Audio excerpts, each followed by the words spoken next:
This is the result of putting all of that dirt that I had in that dirt pile in this low spot in the driveway.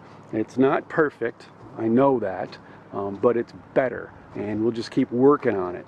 This has been a problem spot. It's the absolute lowest spot along here, and it just always collects a lot of water.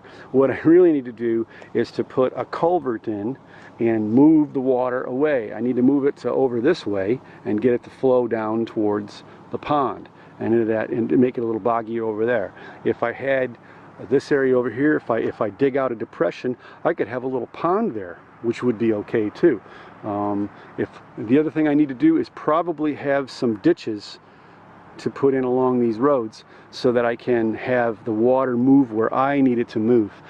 It's not something that we're ready to do yet. I'm just trying to maintain a little bit of control over it, but this is the result of what we did the last day or so with just using my little tractor, my assault tractor, and put a bunch of soil and dirt. It was just excavated from when that structure that it's piled up next to was put in. And so it's getting better. We'll see how it goes. Life is good in the Adirondacks.